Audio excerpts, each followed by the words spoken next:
5 dari pengikut Tuhan yang terbesar dan paling setia telah mencapai titik puncak kelelahan mereka dan menginginkan kematian. Meskipun mereka mengungkapkannya dengan cara yang berbeda-beda, keinginannya tetap sama. Pada saat itu mereka ingin mati. Namun, Tuhan belum siap untuk membiarkan mereka meninggalkan dunia ini karena mereka masih memiliki tugas yang harus diselesaikan. Kisah-kisah dari kelima orang tersebut akan diceritakan sesuai dengan urutan kemunculannya dalam Alkitab. 1. Musa. Musa adalah seorang pemimpin besar yang membimbing bangsa Israel keluar dari perbudakan di Mesir. Tindakannya merupakan salah satu momen paling monumental dalam sejarah bangsa Israel, menandai permulaan perjalanan mereka menuju tanah perjanjian. Namun, perjalanan ini penuh dengan tantangan, rintangan, dan pemberontakan dari umat yang ia pimpin. Setiap kali mereka menghadapi kesulitan, mereka mengeluh kepada Musa, menambah beban emosional dan mental yang harus ia tanggung sebagai pemimpin.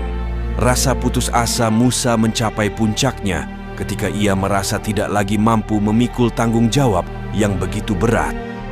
Dalam Bilangan 11 ayat 14 hingga 15, Musa dengan penuh kejujuran mengungkapkan kepada Tuhan, "Aku tidak dapat memikul tanggung jawab atas semua bangsa ini sendirian karena terlalu berat bagiku.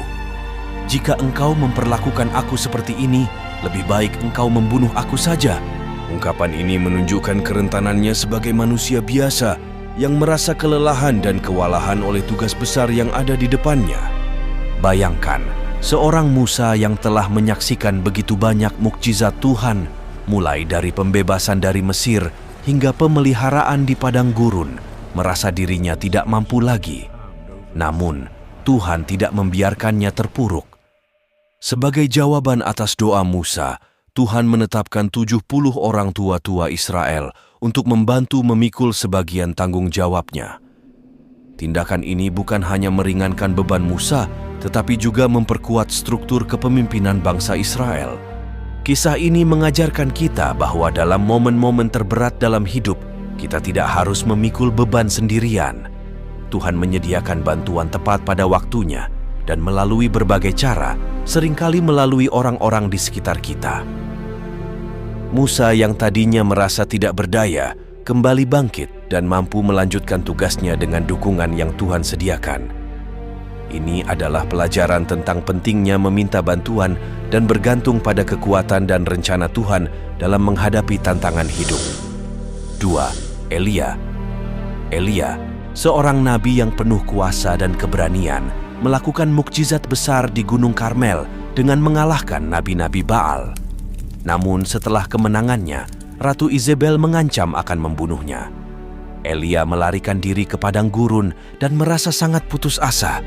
Dalam 1 Raja-Raja 19 ayat 4, Elia memohon, "Cukuplah itu. Sekarang ya Tuhan, ambillah nyawaku, karena aku ini tidak lebih baik dari nenek moyangku." Namun Tuhan tidak meninggalkan Elia sendirian.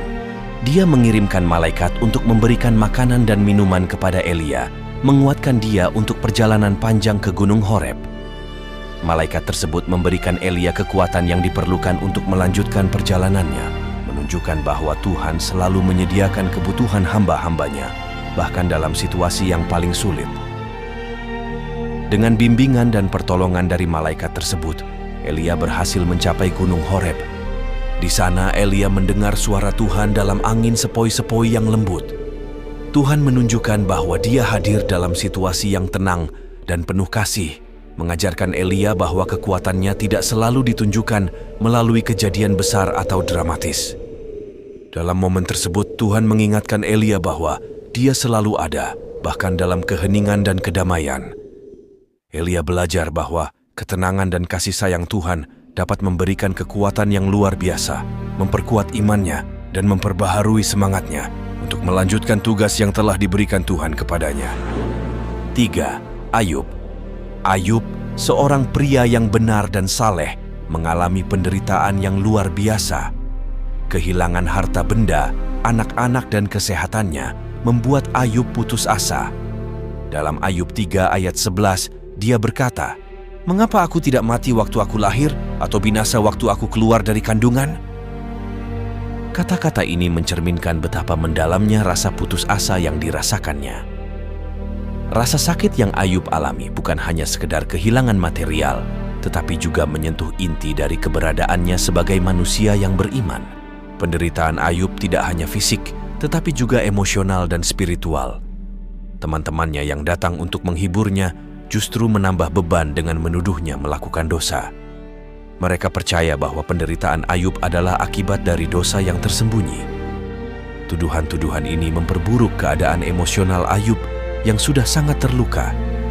Namun, di tengah semua cobaan ini, Ayub tetap setia kepada Tuhan.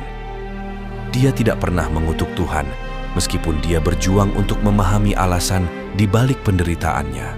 Di akhir kisah, Tuhan memulihkan keadaan Ayub, memberkatinya dengan 2 kali lipat dari apa yang dia miliki sebelumnya.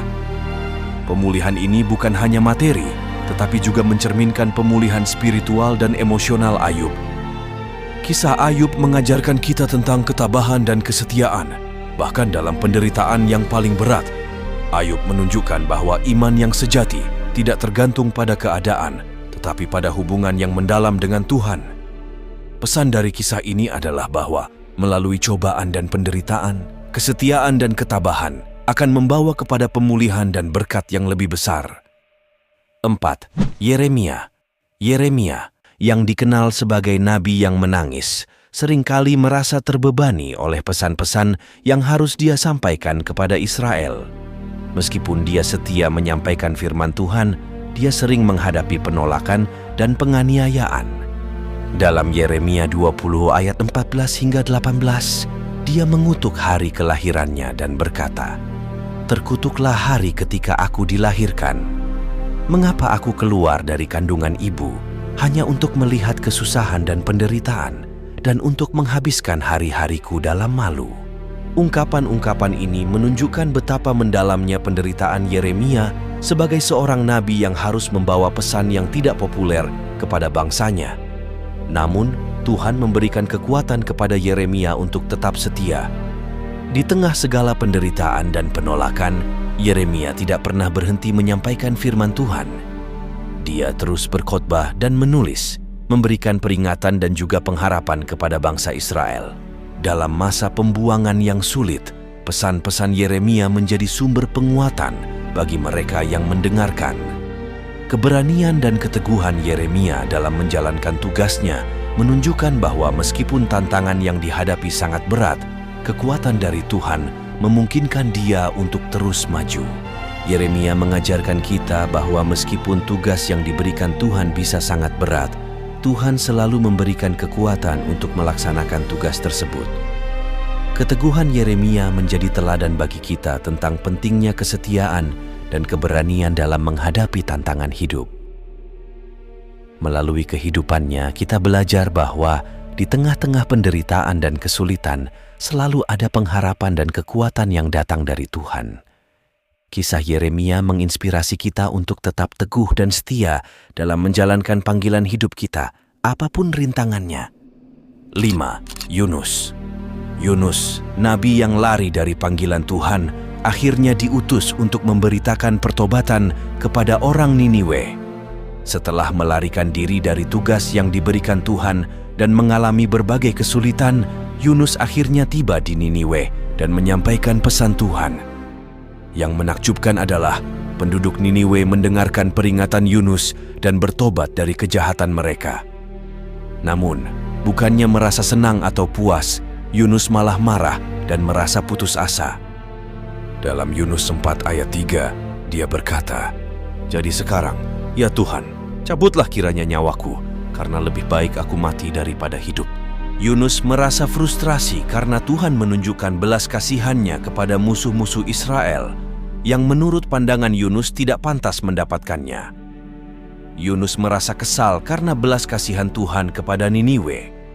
Dia tidak bisa menerima bahwa Tuhan akan mengampuni kota yang terkenal jahat ini hanya karena mereka bertobat. Pandangan Yunus tentang keadilan sangat berbeda dengan pandangan Tuhan. Bagi Yunus, keadilan berarti hukuman bagi mereka yang bersalah. Namun, Tuhan ingin menunjukkan kepada Yunus bahwa belas kasihan dan pengampunannya melampaui batas-batas pemikiran manusia. Tuhan tidak hanya berfokus pada keadilan semata, tetapi juga pada pengampunan dan pemulihan. Untuk mengajarkan Yunus tentang belas kasihan dan pengampunan, Tuhan menumbuhkan pohon jarak untuk memberikan naungan kepada Yunus di tengah panas terik. Yunus merasa sangat senang dengan pohon itu. Namun, Tuhan kemudian membiarkan pohon itu layu keesokan harinya, yang membuat Yunus kembali merasa sangat kecewa. Melalui pengalaman ini, Tuhan ingin menunjukkan bahwa seperti Yunus merasa belas kasihan terhadap pohon jarak yang memberikan kenyamanan sementara, Tuhan memiliki belas kasihan yang jauh lebih besar terhadap manusia.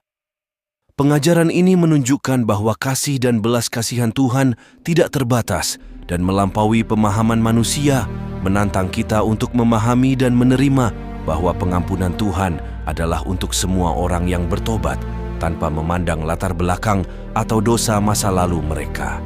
Kelima tokoh ini, meskipun pernah berharap untuk mati, menunjukkan kepada kita bahwa bahkan dalam keputusasaan, iman kepada Tuhan dapat memberikan kekuatan dan harapan. Mereka adalah contoh bahwa Tuhan selalu ada bersama kita, bahkan di saat-saat tergelap. Tuhan tidak mengabulkan permohonan para pria ini.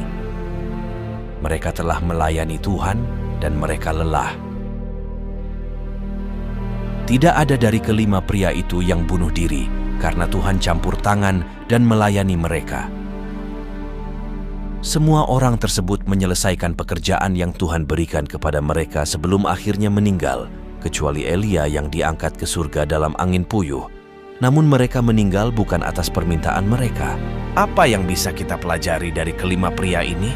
Ketika hidup menjadi berat, bahkan yang terbaik pun ingin menyerah. Kelima pria itu terus hidup untuk memenuhi tujuan Tuhan dalam kehidupan mereka. Setiap kali kita kewalahan dan ingin menyerah dan mati, kita harus sadar bahwa Tuhan memiliki tujuan untuk hidup kita yang harus diselesaikan sebelum hidup kita berakhir di bumi ini.